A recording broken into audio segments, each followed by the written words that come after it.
Roy here, and welcome again to another edition of The Right Has Left. I am your host, Roy Carton, and as each and every week on this podcast, we talk about all things Trump administration and the Republican Party, as well as things that are going on with the Democrats. Before I get into politics, I want to take a moment just to reflect on the situation that's going on with the Guthrie family, Savannah Guthrie and her missing mother, Nancy.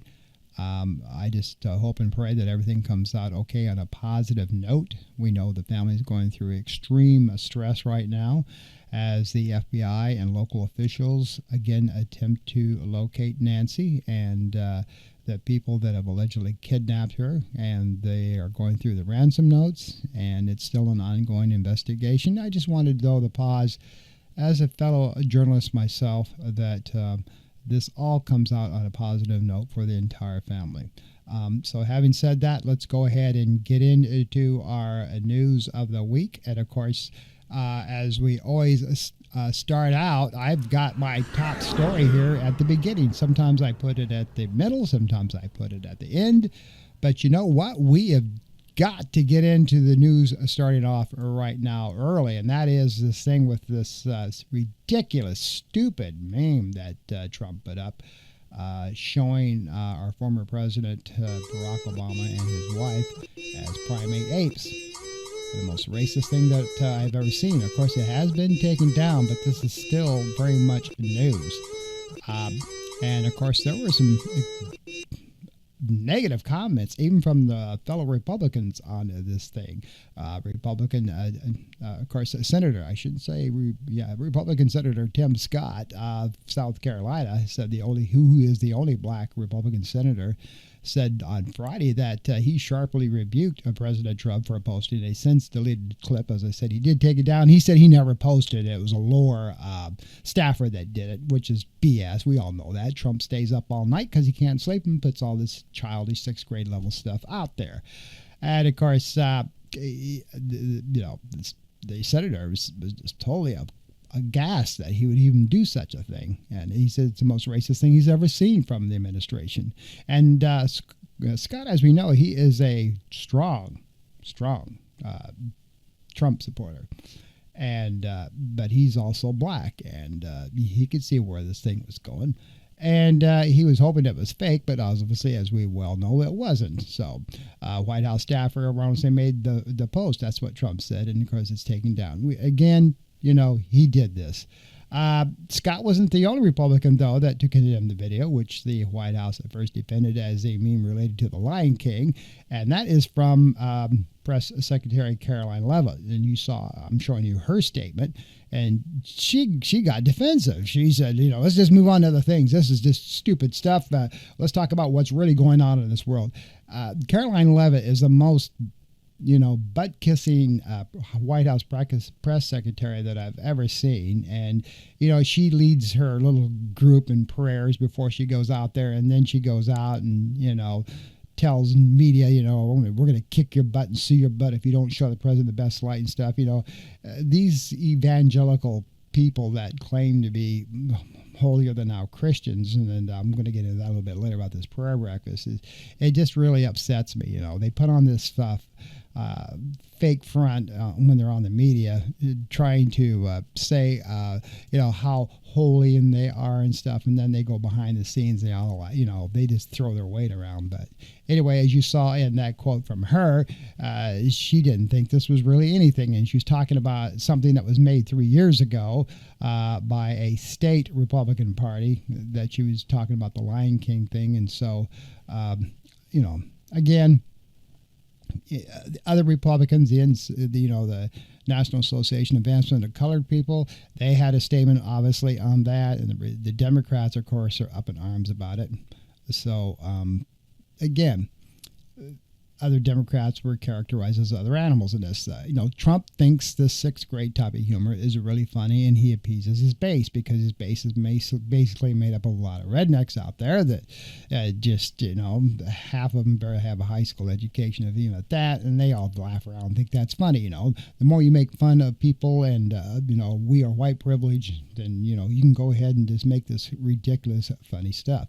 One of only 3 House Republicans who districts voted for former Vice President Kamala Harris in 2024 called the video wrong, even the president didn't intend it to be it that way. He said the president should apologize. Of course, the media has already asked him to apologize, and he said he's not going to do that. So, another one that really came out on this is Representative Lawyer, who is from the New York district. He said that the president should remove that. And other GOP senators joined their colleagues in the criticism. Senator Roger Wicker from Mississippi, who's the chairman of the powerful Senate Armed Services Committee, responded to news that Trump posted the video, saying this is totally unacceptable. The president should take it down and apologize. Again, he didn't do it. He says even though it was supposed to be a funny meme, he says it is terrible how this was done and it is racist. The White House should do what anyone else does when they make a mistake, apologize and tell the American people that they're sorry. So said Senator Pete Ricketts, Republican from Nebraska. Like I said, the whole video is about 2 or 3 minutes. I showed you a brief clip. I'm not going to show it to you anymore because it's just terrible, but I put it up there so you can see what I'm talking about if you have not seen some of it. And again, this is Donald Trump, all right? This is classic Trump. He's put up another video from showing, poop coming out of a jet airplane, dropping poop on people. On one of them is a very popular TikTok person that talks a lot about Trump. Again, anybody that is anti-Trump or expresses their First Amendment right, if you don't agree with the president, then you are crap, you are terrible, you either agree with me or I'm going to make your life miserable. And this is not what America is. We all have the right to disagree, like on this podcast. I was a Republican for 51 years before I switched parties because I cannot support this present president. I know he's our commander-in-chief. He is the leader of our country, and that is fine and dandy, but again, we all have our rights if we tend to disagree to express our opinion, especially in commentary. Again, he wants to control the state media, so there you go. Again, Trump has always been on this rampage, again, he's still going on about the 2020 elections. That's why he sent his people down to Atlanta, Georgia. He still thinks that was robbed from him. He will not get over it. He still blames Biden for stuff. He's been president now going on for 2 years, and he still blames Biden for everything. This is his administration, not Biden's. You can't be sitting there complaining and whining, belly aching about past presidents, but you are the guy now in charge.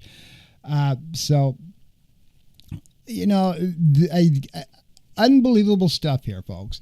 Unbelievable stuff. It really is. So, speaking of our President Donald Trump, U.S.-Iran negotiations, let's talk a little bit about that. The two countries agreed to continue discussions after holding high-stake indirect talks in Oman yesterday. Iran's foreign ministers called them. It was a pretty good start, a pretty good discussion.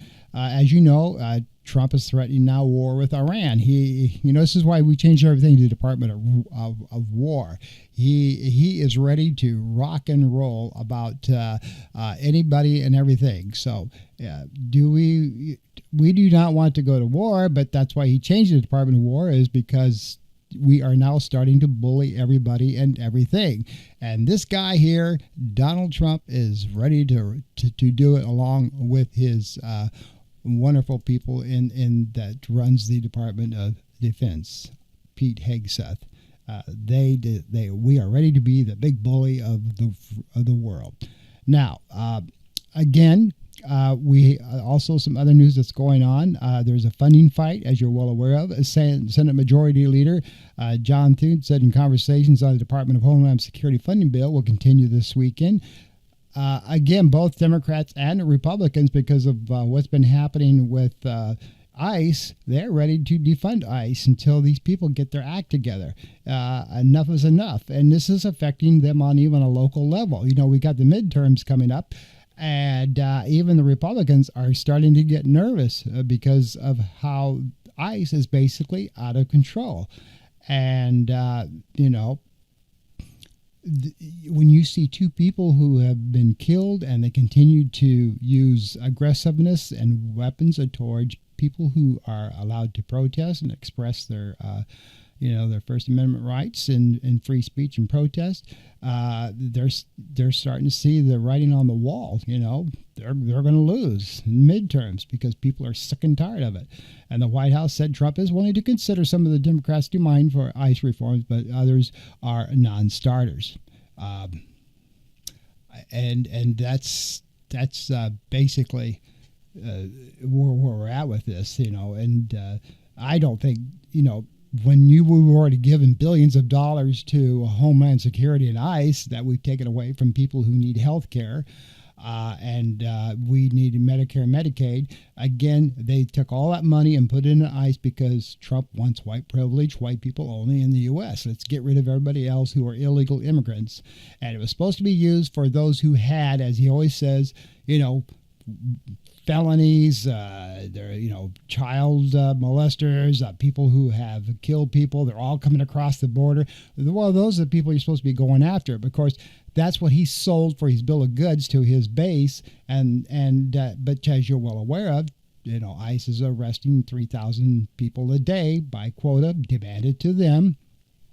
So that, no matter what they are, they can be living here for 30 years. They have no criminal record. They're just picking them up and throwing them in all of these jail cells and prisons and stuff that have been billed from your tax dollars, run by people who are all Trump supporters and third-party people who are making billions of dollars off of these, that the government pays them to house all of these so-called illegal immigrants.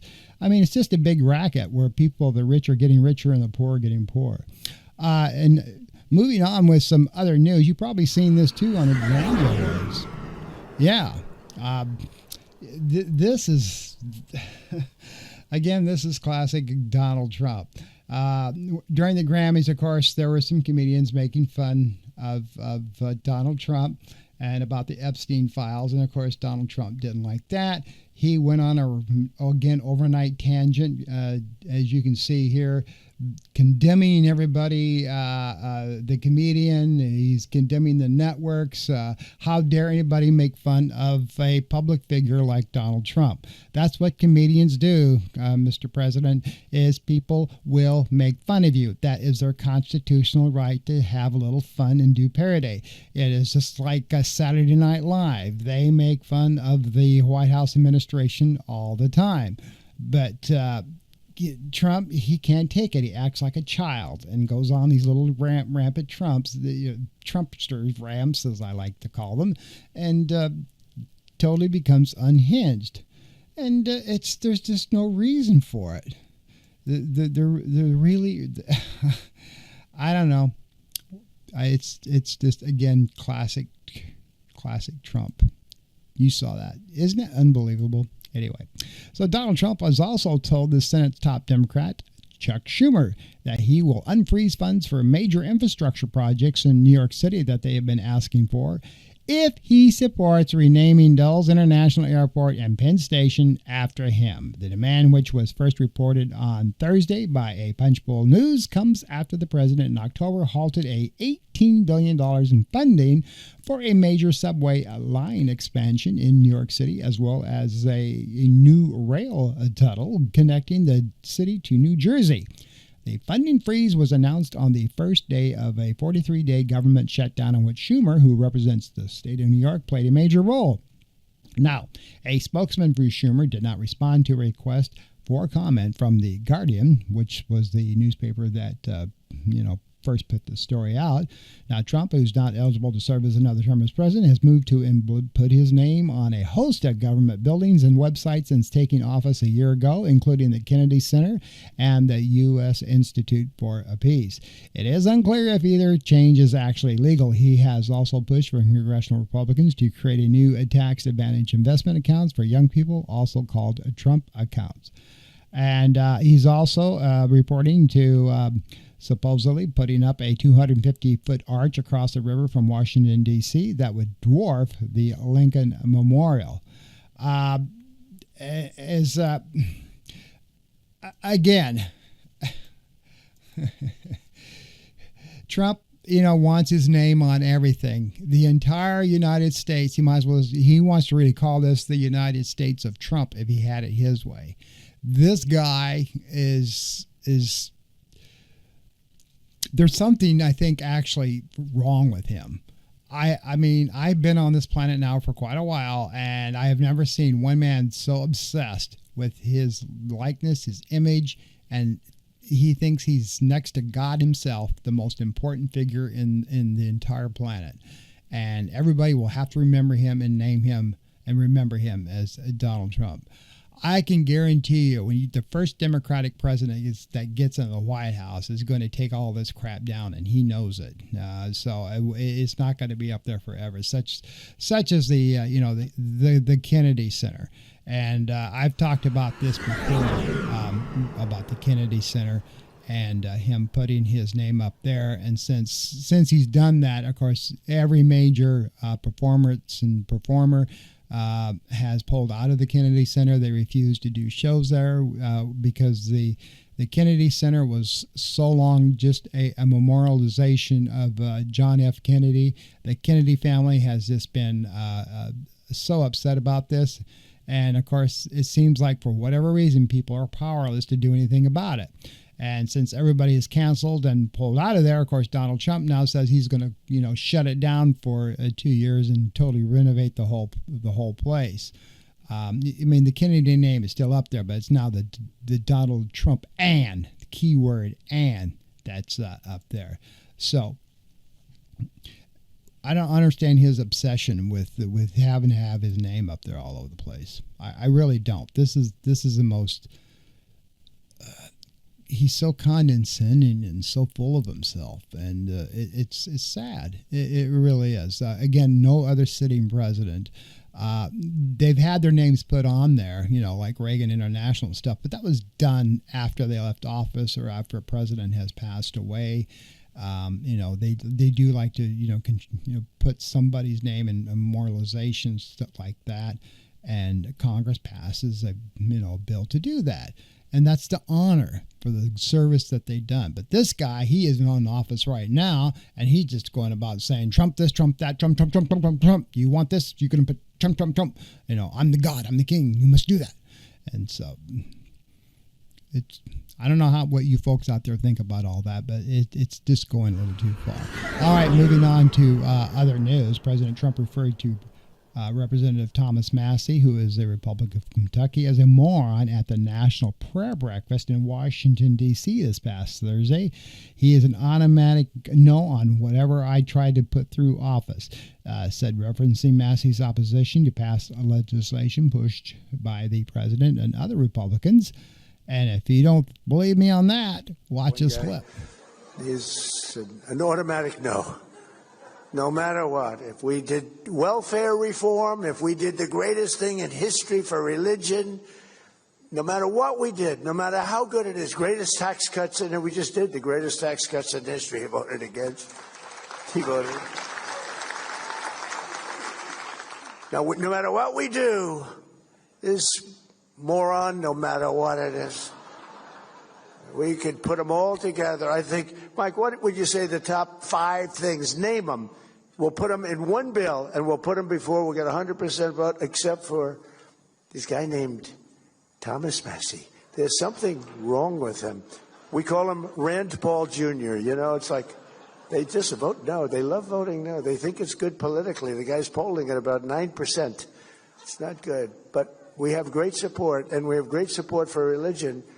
I've done more for religion than any other president. When Paula was saying that, it was so nice. I was proud of it. And I said, that's true. I told the people backstage.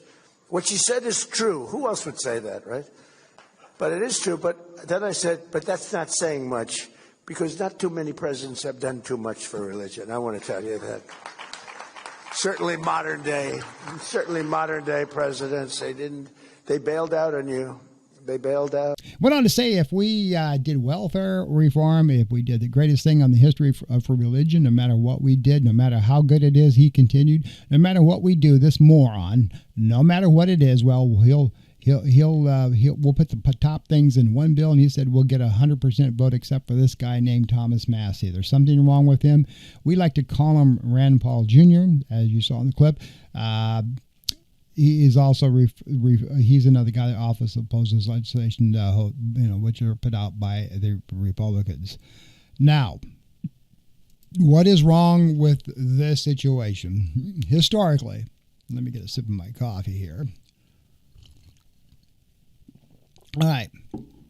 Historically, the prayer breakfast, which is hosted by the president and for Congress, is a very special, it's very somber, usually a guest pastor from all sorts of religions, whether Protestant, Catholic, LDS, whatever, but they have a speaker who is of religious faith speak at these things, and it is to bring the congressional representatives together to thank God, to pray, and this nation was. Remember the key words: one nation under God, and that's what the prayer breakfast has typically been done. It's respectful, and it is done in a sense of unity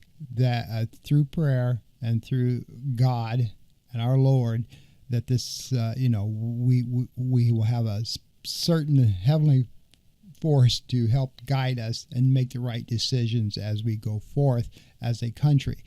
That's what the prayer breakfast is supposed to be. And of course, Donald Trump has completely destroyed and walked away from that norm and makes stupid, silly comments like this and thinks it's a joke. He even went on to say, I think I'm good enough. I'm going to get to heaven. I'm going to make it. I'm Donald J. Trump. I'll get there. So you see, how, again, everything he has touched, it just goes to crap. And the National Prayer Breakfast, which is, again, was something that's always supposed to be very special and done, he makes a joke about that. I need this to be all about me. If it's not about me and what I do and what I am, then I don't want to talk about it. It's either about me or I'm going to, make it about me. If it's not about me, it's going to be about me. So that's what you're seeing here. Now, public opinion polling about the National Prayer Breakfast, by the way, reveals that even the so-called benefits of the Trump administration to those select faith groups crusading against reproductive rights and the LGBTQ community rights are rejected by majorities within faith communities other than white evangelicals, of course. Now, according to the Public Religion Research Institute, majorities of white mainland Protestants and black Protestants say abortion should be legal in most or all cases, as well as plurality of Catholics. The vast majority of U.S. women of faith have used or currently are using birth control. The PRRI also found that the majorities of all major religious groups in the United States support government-backed health insurance programs covering contraceptives and supporting non-discrimination protections for the LGBT community, and much less attention is paid to the Trump administration's manifold attacks on the rights and safety of faith communities. The administration has systematically targeted religious freedom both at home and abroad, including through its marquee policy prioritizing of instituting a Muslim ban. The administration also has presided over a nation with an alarming uptick of anti-Semitic and Islamophobic hate crimes, and its policies have contributed to a climate conducive to white nationalism. No kidding. The administration has turned America's back on religious minorities in China and refugees fleeing religious persecution around the world since it took office. The administration has weaponized a narrow set of conservative Christian beliefs in order to harm others. So, as you can see, with this prayer breakfast, and as this statement has just been made, white privilege and evangelical so-called Christians, pro-Republican, and as you saw with the ICE going into Minnesota, it started off with an attack on religious groups there as well. And, when they send, thousands of ICE agents in there, it was, to round up so-called illegal immigrants. They're going after, even those who are Muslim or other faiths up there, Islamic. Again, this country is again founded on freedom of religion. I mean, you even got people who are, satanic, which they can call that a religion. You don't see any of the Trump administration going after any of that, except for those who are, non-white, or he doesn't even like the Pope, So it's sad that all this crap that you see going on here, an attack on our religious beliefs here in the United States, because we believe in white nationalism. So again. This guy is very, very odd. So also President Donald Trump on Thursday announced his launch of Trump X. As you see in this crawl behind me, Trump RX is a direct-to-consumer website that is key to his administration's efforts to lower prescription drug costs in the U.S. Now, I'm going to make a quick disclaimer here. I've said on a previous podcast that when this site was first announced, that I thought it'd be something as a for-profit for the Trump administration. And I still kind of stand by that because it's odd how all these drug people who have so far lowered their prices, these drug manufacturers who make these prescription products for the consumer, get on Trump's website. And as you can see again, too, this website also spends more time on its beginning opening glorifying Donald Trump and everything that he has done before you get into the actual products that are on there. And so as you can see how this website works, it shows the discounts that are supposed to be available to the consumers if they go buy directly from the drug manufacturer, and they pay cash. And, of course, that was Trump's efforts for lower prescription costs in the United States. Now, the president said millions of Americans would save money through the platform, but it's still very unclear if all patients, particularly those with insurance coverage, will see more cost savings by using what the site has to say in purchasing their medications than they would through existing methods. Now, Trump RX targets people who are willing to pay with cash and forego insurance. So let me pause right there.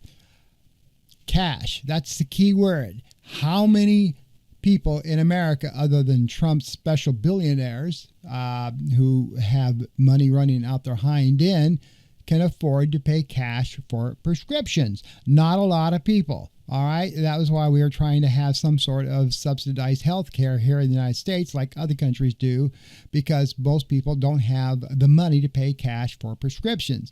And now many millions of Americans don't even have enough money to afford health care. Now, when you see premiums at $2,000, $3,000 a month or so, okay, what are they supposed to do? Just pull that out of their butt? Huh? They can't. So you can understand the situation here. How many people can actually pay cash for prescriptions, as what this website is supposed to do? Now, he says you're going to save a fortune. This is also so good for the overall health care, Trump said at an event as he unveiled his site. Now, of course, as I said, the site does not sell drugs directly to American patients, but gives them access to the links to the manufacturer. It's a central hub that points them to drug makers that are offering discounts on certain products of their own direct-to-consumer sites, or gives them discount coupons to take to the pharmacies. Again, I can guarantee you somehow in the back end here, Trump is making money off this website. He doesn't do anything for free or anything free to the American people. Somehow he's getting some a little back end money here somehow. But let's just go ahead and give him the benefit of the doubt. So let's talk about some companies like Eli Lilly and Novo Nordisk. They're allegedly already offering their blockbuster obesity drugs at hefty discounts to cash-paying patients anyway, even before the site was even put up, even before Trump talked about the reductions on the platform. Zepbound, which is also a weight loss injection, sends consumers to the company Lilly Direct platform where they can order the treatment and submit their own prescription details. That's one example. Novo and at least 14 other drug makers have negotiated agreements with the Trump administration to participate on the platform and voluntarily sell certain medications at a discount to Medicaid patients. Those landmark deals are part of Trump's broader most favored nation policy, which pushes to link U.S. drug prices to the lowest ones abroad. Now, at launch, the site features only medications from the first 5 companies to strike a deal with the Trump administration. That includes Lilly, EMD, Serono, Novo, Nordisk, Pfizer, and AstraZeneca, according to a White House fact sheet. Hopefully more will come on board. It will list drugs from other companies in the coming months, they say on the platform. The platform is the government's latest efforts to try to rein in U.S. prescription drug prices, which are 2 to 3 times higher on average than those in other developed nations. We already know that. And up to 10 times more than in certain countries, according to the RAND Corporation, a public policy think tank.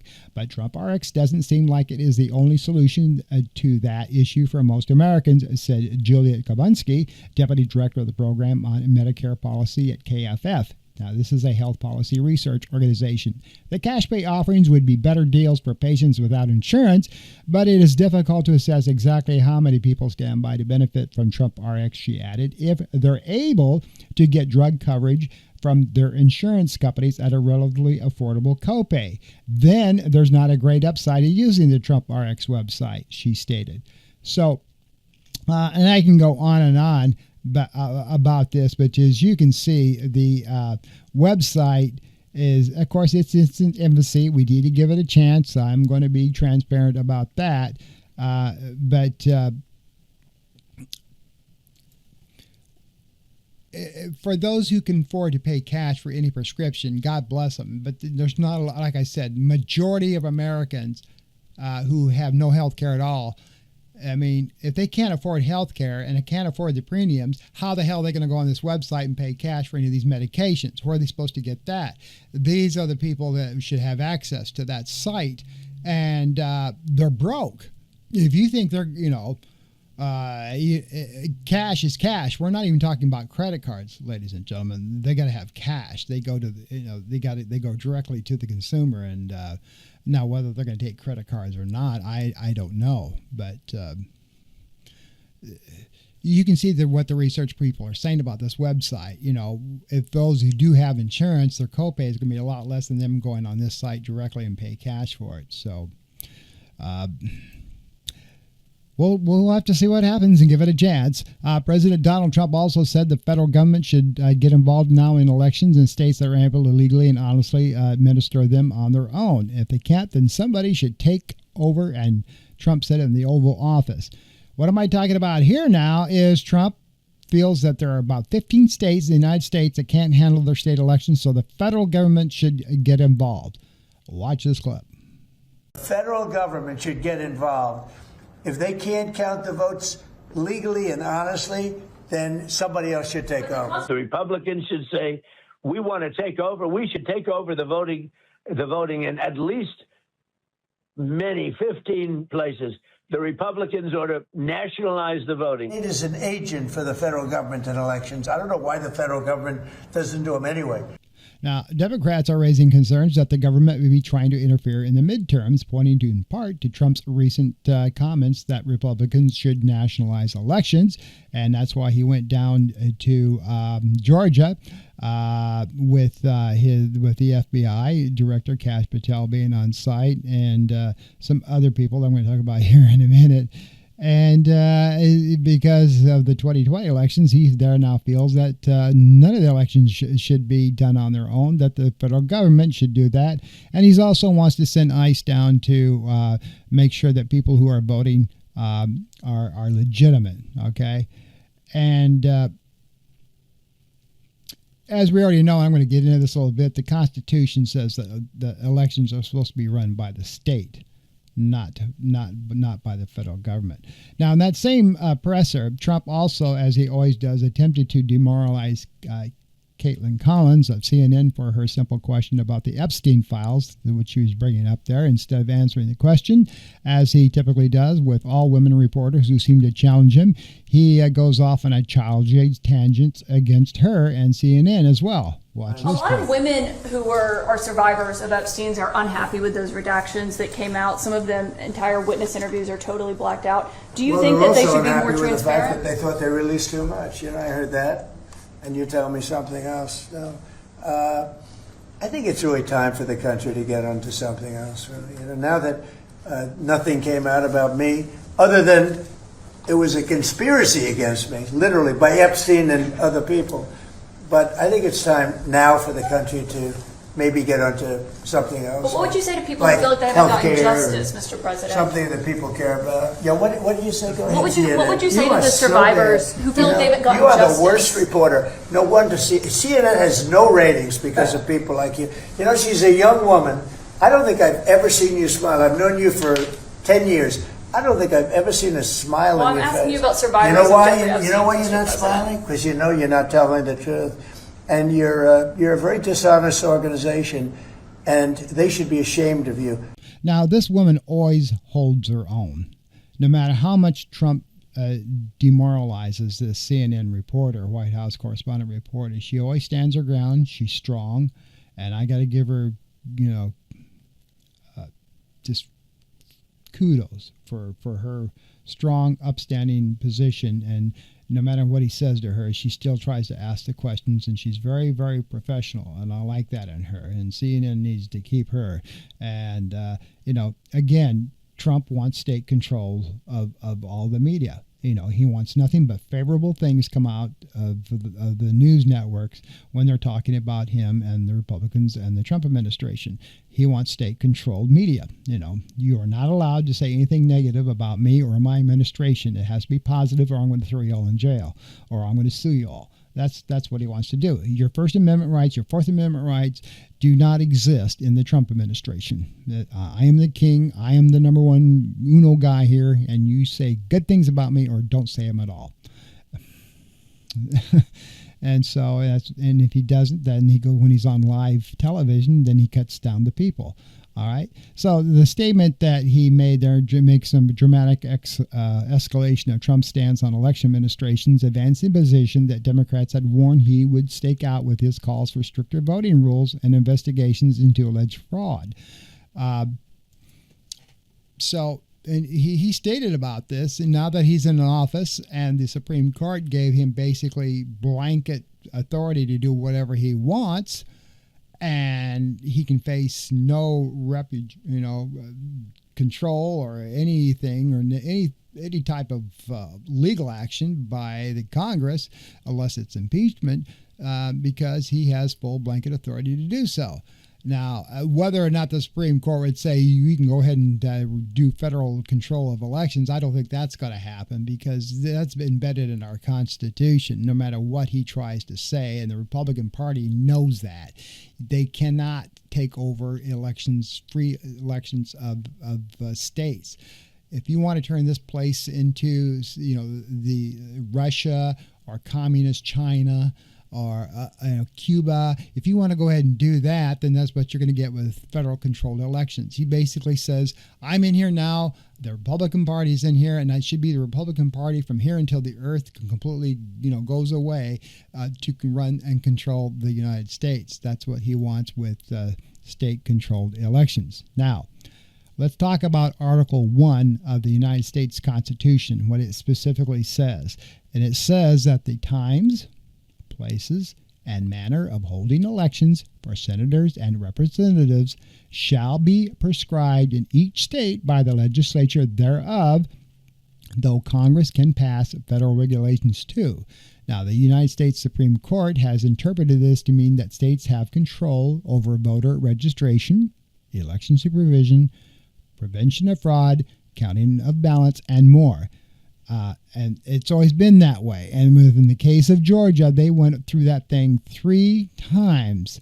3 times they went through that and never found any election fraud. And with other states that have done that, they have their people in place and done it many times over and have found no election fraud. Even before computers became apparent, you remember the Chad thing here in Florida years ago, when they had the elections of George Bush. They went through them manually, one by one before we got the good supercomputers that we have today. And again, they did it and found out that Bush won that election. So now, when you ask for more details on how and where Trump would want to nationalize elections, White House spokesman Abigail Jackson did not offer any specifics. President Trump cares deeply about the safety and security of our elections. That's why he's urged Congress to pass the SAVE Act and other legislative proposals that would establish uniform standard of photo ID for voting, prohibit no-excuse mail-in voting, and at the end practice of ballot harvesting, she said in a statement. Now, this SAVE Act, let me talk to you a little bit about that if you haven't heard about it. What that specifically says, and again, the Congress is having problems with this too as well. Because what the SAVE Act proposal is that before you vote, you would have your driver's licenses don't matter, ladies and gentlemen. If this SAVE Act passes, what you got to do is you got to show up to vote. You got to prove you're an American citizen, and the driver's license doesn't cut it. You would have to have your passport with you, and or your birth certificate showing that you were born in the United States, and it has to match your name. The problem with this is that millions and millions of Americans do not have a passport, nor do they have other access to their birth certificate.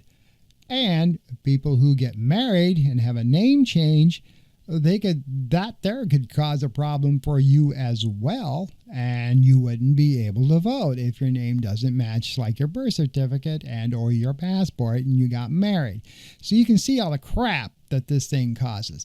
This is again another example of the Republican Party trying to find loopholes to stage elections to where it's all in their favor. The gerrymandering of voting districts and all that, these Republicans are trying to turn the United States into a state-controlled party to where they're in place, we're going to stay in place, and we're going to have white privilege, we're going to have white nationalism, and this is the America that we foresee all through Project 2025. And if that doesn't scare the hell out of you, there's something wrong with you. Again, this is why I left the Republican Party. This is not the Republican Party that I knew, that I busted my butt for and supported clear back to the Reagan era, and back in the early 80s when I was a young man, and still, again, if things would change, I would probably go back to the Republican Party, but it's not going to change that I can see in my lifetime. I'll be dead and gone by then. But as you can see, this is what we're coming to. The aggressiveness and they're using the name of the Republican Party, but that's not what the Republican Party is or has ever been. It's, it was basically founded on returning power back to the states and less government. And yes, having a strong military, I get that too, but not to the point to where they're going and taking out people here in the United States and throwing their weight around. So I digress, but this is why I just get so upset over this stuff, and especially the SAVE Act. That's a joke, So, Trump's suggestions comes as the Justice Department has sued dozens of states in an attempt to force them to turn over their voter rolls, alarming election officials. Again, private information. The Justice Department wants that so they can find out who's all voting. That's an infringement on your privacy, ladies and gentlemen. Again, the Justice Department The FCC, everything is now controlled by Trump's cronies and people he has personally put into there, including the FBI, and they all have marching orders. They don't work on behalf of you, the American people. They work on behalf of Donald Trump and what he wants and his, people inside his cabinet. Stephen Miller and Banyan and all those guys. All the Project 2025 people. That I think Trump is. He answers to them as well. So it also comes up the FBI seized hundreds of boxes of election materials last week from Fulton County, Georgia. I've told you about that. Elections office in connection with the 2020 election, which Trump says he won. He still believes that he has won, even though everything else says differently. And then the other thing that's going on there, too, is, if you remember, is this lady right here, Tulsi Gabbard. What the hell was she doing down in Fulton, Georgia? And nobody seems to have an answer why she was there.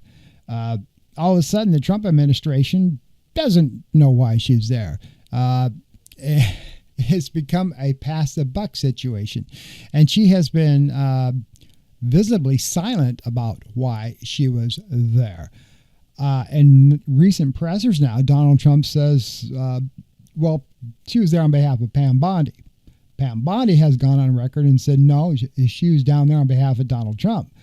Now, Gabbard had a live speaker conference call with President Donald Trump about, the findings down there in Georgia, which I don't think they really found anything. They're trying to find something, and if they don't find something, they'll probably try to create something. So they can go on about their tangent about why they need federal control of elections. But we don't know if that's going to happen or not. So we'll have to wait and see. Now, in other news going on here in the Right Has Left podcast, 2 federal immigration agents who fired on Minneapolis protester Alex Preddy are now identified in government records as Border Patrol agents Jesus Ochoa and Customs and Border Protection Officer Raimundo Cortez. Now, the records viewed by ProPublica, which uncovered this information, list Ochoa, 43, and Cortez, 35, as the shooters during the deadly encounter last weekend that left Preddy dead and ignited massive protest and calls for criminal investigations. Now, both men were assigned to Operation Metro Surge. And these 2 agents, even though the federal government still refuses to identify them, have been placed on suspension. Immigration Enforcement Dragnet launched in December that sent scores of armed and masked agents across the city. CBP, which employs both men, has so far refused to release their names and has disclosed fewer other facts about the deadly incident, which comes days after a different immigration agent also shot and killed another Minneapolis protester, a 37-year-old mother of 3 named Renee Good. You remember her. Preddy's killing and the subsequent secrecy surrounding the agents involved comes as the country confronts the consequences of President Donald Trump's aggressive immigration crackdown. Of course, he said he was going to be a softer administration from that thing forward, and then, of course, he came out with that Obama meme. So who knows? The sweeps in cities across the country have been marked by scenes of violence against immigrants and U.S. citizens by agents allowed to hide their identities with masks, and almost unheard of practice in law enforcement. So let me pause there real quick to tell you a couple things. Part of the freeze of funds for ICE, the Democrats want these ICE agents going forward to wear body cameras and get rid of those damn masks. In other words, if you're going to do something, show them who the hell you are. Of course, the Republicans say you can't do that because we need to protect their families. That's their thing. We don't need to protect the families of the immigrants, but we need to protect them. Okay, so also I want to say very clearly that on these 2 ICE agents that I just talked to you about, this is alleged. We don't know if they're the actual shooters that, unalived Preddy. They are just 2 people who did fire shots. Okay, there's no way to put them that their actual weapons, took the life of Preddy. But they are 2 officers that were involved in that shooting. So I want to make that very clear. 2 words. They were involved in the shooting. There's no proof that they're the actual people that killed Preddy, and it is alleged. Everybody is innocent until proven guilty. even ICE agents. And we probably know well the fact that nothing's going to happen to these two guys because they're trying to say that they are protected by federal statutes to do what they want to do, but we don't know that. The state of Minnesota, of course, is still trying to, do something to bring justice to the death of Freddie, but we don't know how far it's going to go. So I just want to make that very, very clear. Now, as a result, the public has been kept from one of the chief ways it has to hold officers involved in such allocations accountable. Their identity, both Democrat and Republican lawmakers, has called for a very transparent investigation into the killing of Freddie, a 37-year-old intensive care unit nurse working at the Department of Veterans Affairs Hospital. Some of the quotes were, "We must have a transparent, independent investigation to the Minnesota shooting and those responsible, no matter what their titles are, and it must be held accountable." So said Republican Senator John Curtis of Utah, who wrote on X on Monday. The agency also sent a notice to some members of Congress on Tuesday acknowledging that two agents fired Glock pistols during the allocation that left Freddie dead.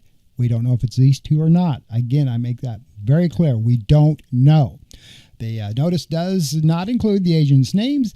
I just brought you two agents' names that have been released through their forms of investigation. And after a week of protest and calls from lawmakers for review, the Justice Department said on Friday that its Civil Rights Division is investigating the shooting. Yeah, I bet you are. A DOJ spokesman said did not answer questions and didn't say anything more about the shooting.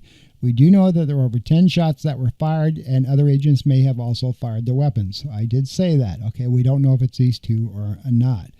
Now, Ocha is a Border Patrol agent who joined CBP in 2018. Garres joined in 2014, and he was assigned to a special response team, which conducts high-risk operations like those of police SWAT units. Records show that both men, of course, are from South Texas. Both are Hispanic, as I know, and that's kind of unusual since we are rounding up Hispanic immigrants, and these two Border Patrol agents are Hispanic themselves. Kind of an unusual situation there. But again, as I have mentioned before, you are getting a lot of ICE agents, and of course the Democrats are bringing this up as well. A lot of ICE agents who have had very little training in law enforcement. They're given a federal badge, and they're just saying, go out there and get them, attaboy. Give us 3,000 roundups a day. That's what we want you to do. And it also has been proven that a lot of these ICE agents don't even have a high school education, more or less college education, and no background in law enforcement. They are just applied. No background checks are done on them because they need them so bad, and they're given a job. Thus, the billions and billions of dollars that was given to Department of Homeland Security. Now, since we've had these unfortunate deaths, they're finally getting smart and saying, okay, enough is enough. We need to have some accountability with Department of Homeland Security and specifically ICE agents. So we'll see what happens from that. Now, since his return to office, President Donald Trump has undertaken a series of changes aimed at reshaping the look and real feel of the White House. Now, earlier in this podcast, I told you about a few of those things that he's trying to do. He wants his name on everything and everybody, if he can possibly do that. I just want to kind of, talk a little bit about this a little bit, going back to the Kennedy Center, because it just absolutely floors me that a guy like this wants his name on everything. It's just, it's weird that everybody is so obsessed with his name that he wants the Trump name on every possible landmark and train station and airport in the United States. And he wants gold paint on it. He wants lavish, designs on it. And I even showed you the Trump website earlier. You saw the golden eagle on that and Donald Trump's name emblazed on everything. Why is one man so obsessed with what his name has to be and put on everything? Why such insecurity that a guy like that has to have such glamorous things. I mean, again, you see this in communist China. You see this in Russia when it comes to the leaders.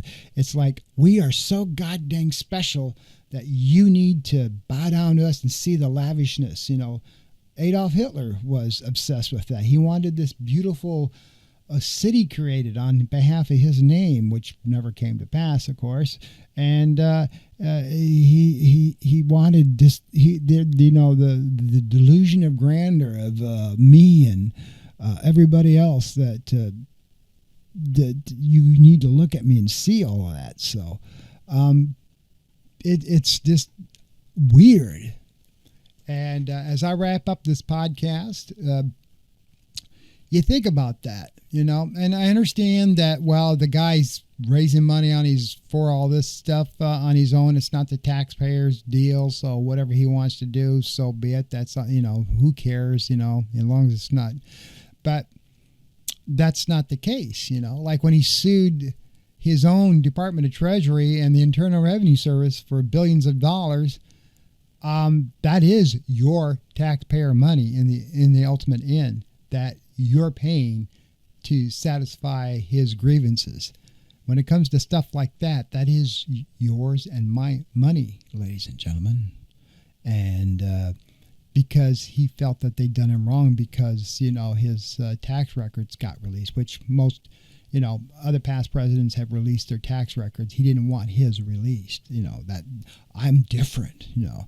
And yes, I understand it was done fraudulently. I know a guy inside did it because he was upset at how things are going. I understand that, but still, to sue all for all that money. And of course, since he runs the Department of Treasury and he runs the IRS basically with his people, that guy's just going to say, okay, I'll get you checked, Mr. President. Just hang on there, you know, because he threatens them, you know, as he does with everybody, especially people in Congress. He will threaten them behind the scenes if you don't do what I tell you to do, because I'm your king. You know, it's just, he gets on the phone, you know, hey, you don't do what I want to do here, by God. And of course, they all come turn around on the camera and make excuses of why they vote the way they do. And, you know, what's really going on is they were threatened. You know, their families are threatened, you know, that it's just, me, you know, gosh, I'm my age, you know, what are you gonna now I mean, I've said very nice things about this administration when they do nice things, so don't get me wrong. I'm transparent just like everybody else. I'll say with the Democrats, if they do something screwed up, I will tell you. You know, we've had Democrats arrested here in Florida for doing stupid crap, as they well should be, you know, but anyway. So that's my show for this week here on The Right Has Left. I hope you've enjoyed it. I look forward to your comments. Until next week, you try to have a good week. Take care.